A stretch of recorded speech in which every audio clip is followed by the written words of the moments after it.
OK, aujourd'hui, on va parler de tempo, la science du tempo. Est-ce que c'est un mythe ou est-ce que c'est une révélation, le tempo? Donc, le tempo, qu'est-ce que c'est un tempo? Pour ceux qui savent pas c'est quoi un tempo, c'est quand dans un programme d'entraînement, des fois, on va avoir ce qu'on appelle un tempo, c'est-à-dire une prescription de rythme auquel on veut faire l'exercice. Souvent, on va voir ça, par exemple, sous cette forme-là, ça peut ressembler très souvent à quelque chose du genre où est-ce qu'on va avoir 4 chiffres un à la suite de l'autre et chaque chiffre désigne une partie d'un mouvement. Donc, il faut comprendre que lorsqu'on fait un exercice, on va avoir une phase excentrique et concentrique et puis peut-être isométrique. Donc, qu'est-ce que ça signifie? Un mouvement, une contraction concentrique, c'est lorsque le muscle, les fibres musculaires se raccourcissent et c'est ça qui va créer le mouvement en fait de rapprochement. Par exemple, si je fais un bicep curl, ben les fléchisseurs du coude vont se contracter dans la phase concentrique, ils vont se raccourcir et ça va créer une contraction. Maintenant, il y a une phase excentrique qui est exactement l'inverse. Les fibres vont se relâcher, vont se distancer, se rallonger et puis là, on va relâcher, on va faire la portion excentrique du mouvement. Mais peut-être que on pourrait faire une pause quelque part dans le mouvement et ça serait une contraction isométrique. Donc, par exemple, je pourrais contracter, tenir ma contraction, relâcher. Donc, le tempo, c'est vraiment pas ce que les gens pensent. Les gens pensent que faire un tempo, c'est de faire l'exercice lentement. Non, c'est de contrôler la manière qu'on fait l'exercice pour contrôler le résultat qu'on veut, le genre de stimulation qu'on veut de notre exercice. Donc, si je regarde par exemple un tempo 3-0-1-0, le premier chiffre va toujours désigner la portion excentrique de l'exercice parce que ça va être basé sur des mouvements comme par exemple un squat. Où est-ce que dans le squat, on commence debout et les muscles des quadriceps sont raccourcis déjà. Donc, on va initier notre mouvement et là, les muscles vont se rallonger, il va y avoir une contraction excentrique et puis, ça va être ça le premier chiffre. Mais c'est pas applicable sur 100% des exercices. Par exemple, sur un bench press, ça fonctionne aussi. Les pectoraux sont raccourcis en haut et en descendant, ils se rallongent. Donc, c'est une contraction excentrique. Si je prends le bicep curl, par exemple, ben, au bas de mon mouvement, mon muscle est allongé. Donc, la première contraction qu'on va voir, c'est une contraction concentrique. Mais le tempo, c'est toujours excentrique ici. Donc, c'est pas, le chiffre ici, c'est pas toujours quand tu commences le mouvement, mais vraiment quand c'est la portion excentrique. Donc, par exemple, si on a un 3 ici, ben, sur le squat, ça serait 3 secondes descendre. Sur un bench press, ça serait 3 secondes descendre. Sur un bicep curl, ça serait 3 secondes relâcher à partir d'en haut. Le deuxième chiffre, en fait, c'est la transition entre la phase excentrique et concentrique. Parce que peut-être qu'on pourrait dire, hey, je veux que tu fasses une pause. Par exemple, je voudrais que tu descendes en 3 secondes dans ton squat et que tu fasses une pause de 2 secondes au bas de ton squat. Dans ce cas-là, ici, j'aurais mis un 2 pour désigner une pause de 2 secondes. Ensuite, si c'est un 0, ça voudrait simplement dire, aussitôt que tu arrives en bas, tu remontes. Le troisième chiffre, c'est toujours la phase concentrique et ça va souvent être un 1 qu'on va retrouver là, c'est-à-dire qu'on va simplement contracter. Si on fait notre squat, on peut descendre plus contrôlé puis contracter rapidement. C'est rare que ça va être intéressant de faire notre contraction lentement. Il y a des circonstances où ça pourrait être intéressant, surtout à des fins d'apprentissage moteur. Là, ça pourrait être intéressant d'apprendre une technique, par exemple, sur un mouvement. Oui, ça pourrait être intéressant quand il y a des compensations, mais quand on parle, par exemple, de maximiser les gains de force, développement musculaire, c'est rarement intéressant. Donc, ici, on va parler de notre phase concentrique. Puis ensuite, ça se peut qu'après la phase concentrique, je désire avoir une pause ou je veux dire à quelqu'un, je veux pas qu'il y ait de pause. Je veux une absence de pause. Donc, par exemple, je prends mon squat. Ici, ça voudrait dire, je compte 3 secondes descendre, je fais pas de pause en haut, je monte en 1 seconde, je fais pas de pause en bas, par exemple, Je monte en 1 seconde, je fais pas de pause en haut non plus. Si je voulais une pause en haut, je l'aurais spécifié ici. Parce que la réalité, c'est que si je prends un tempo comme ça ou que je descends rapidement, je monte rapidement et je prends une longue pause entre chaque répétition. OK? Donc, c'est quelque chose qu'on va voir très souvent. Quelqu'un au gym qui va faire du bench ou du squat, et il va descendre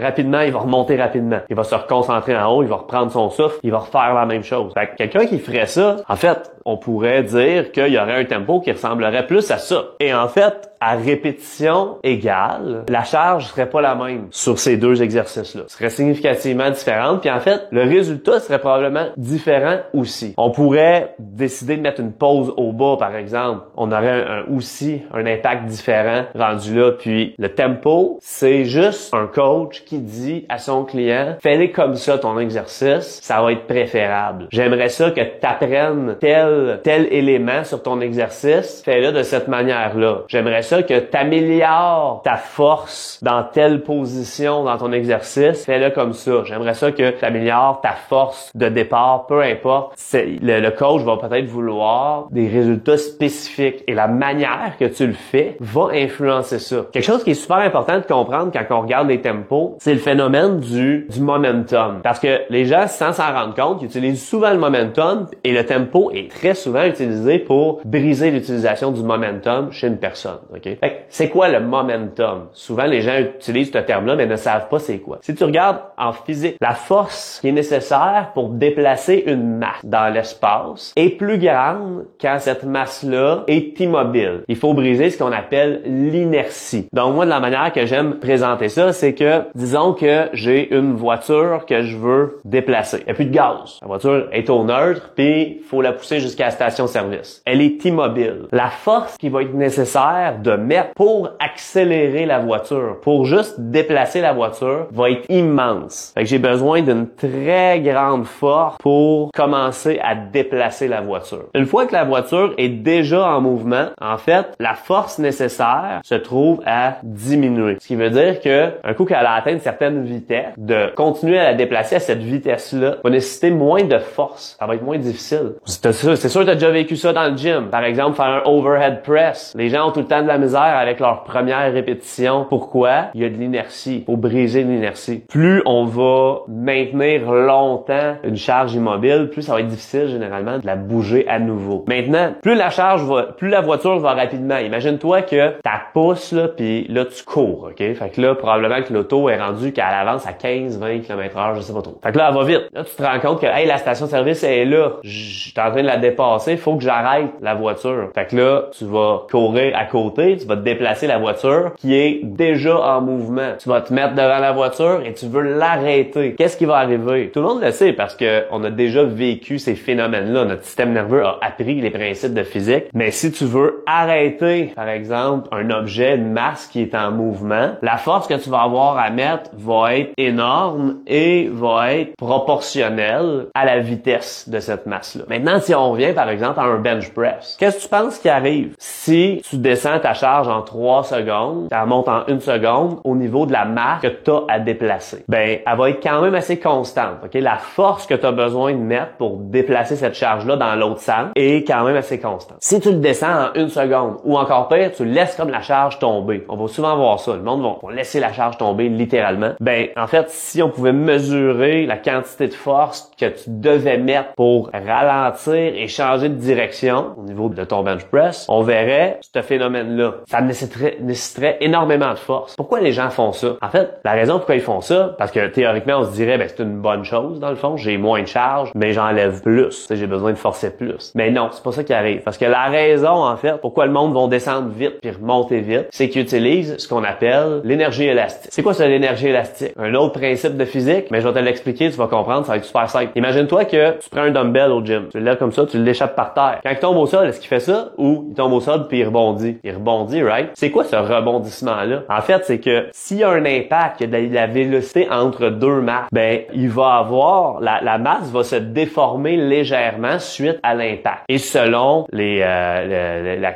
qualité de, pas la qualité, mais le type de matériel qu'on a, certains matériaux sont plus élastiques que d'autres. Un matériel qui va être plus élastique va avoir tendance à se déformer davantage, mais reprendre sa forme. Puis en fait, c'est que là, lorsqu'il y a la déformation, il y a une énergie qui se crée. Et l'énergie élastique, en fait, c'est quand la masse va reprendre sa forme, ça va propulser l'objet. Okay? Il y a des matériaux qui sont moins élastiques que d'autres. Qu'est-ce qui arrive avec un matériel qui est pas élastique, comme un verre d'eau, par exemple? Quand tu l'échappes au sol, contrairement au dumbbell en caoutchouc, au lieu de rebondir, lui, il se brise. Il se brise parce qu'il est pas élastique. Maintenant, on a des tissus dans notre corps. Si tu fais tomber la charge très rapidement, tu changes de direction, tu vas bénéficier d'une énergie élastique. Réfléchis 2 secondes. L'énergie élastique dans mon corps, comment que ça va se refléter? Une déformation de tes tissus qui va générer une énergie lorsqu'ils vont reprendre place, qui va t'aider à lever la charge. Ça te semble-tu être quelque chose qui est bénéfique pour, par exemple, construire du muscle, de faire ça? À ton avis, est-ce que ça va plus augmenter ton risque de blessure ou créer plus de gains en masse musculaire? Je te confirme tout de suite que ça a tendance à créer plus de blessures, OK? Oui, on peut entraîner un individu à mieux utiliser, mieux tolérer l'énergie élastique, mais quelqu'un, par exemple, qui veut simplement créer plus de masse musculaire, bâtir plus de masse musculaire, essayer de limiter le stress sur les tendons, par exemple, idéalement, tu n'utiliserais pas trop l'énergie élastique. C'est là que, par exemple, qu'un tempo comme ça devient intéressant. On entend parler souvent de ce temps-ci que les excentriques plus lents, c'est retenir la charge plus lentement. C'est pas forcément plus bénéfique pour le gain de masse musculaire et j'ai tendance à dire que c'est probablement vrai. Mais c'est très bénéfique pour apprendre à bien faire un mouvement, surtout limiter les blessures inutiles. Fait que si tu as autant de gains mais que tu limites tes blessures, ben tu vas avoir plus de gains à long terme parce que tu vas être moins souvent blessé, tu vas avoir moins souvent mal. Donc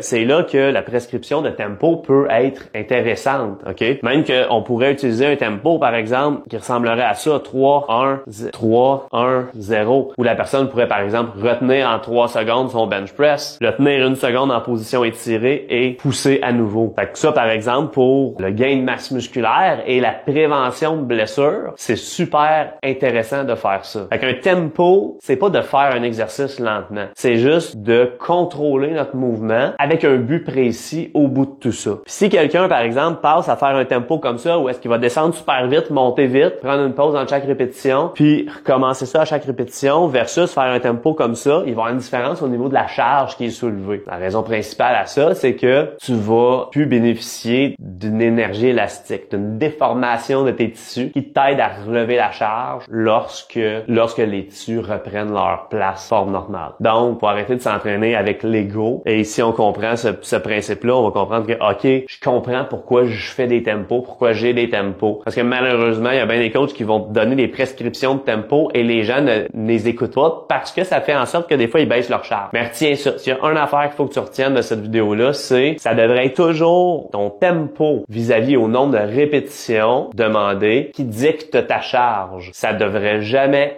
être le nombre de répétitions combiné avec ta charge qui dicte ton tempo. Et malheureusement, ça ici, on va voir ça. Pourquoi? Parce que les gens, ils veulent lever une charge X pour un nombre de répétitions X. Donc, ils vont faire leur mouvement en utilisant l'énergie élastique. Et ici, ils vont prendre le temps de repos qu'ils ont besoin entre chaque répétition pour atteindre le nombre de répétitions désirées. Ça devrait être le contraire, OK? Ça devrait être tes variables d'entraînement dictent ta charge et non pas ta charge qui dicte tes variables d'entraînement. Un gros merci pour ton écoute et à la prochaine.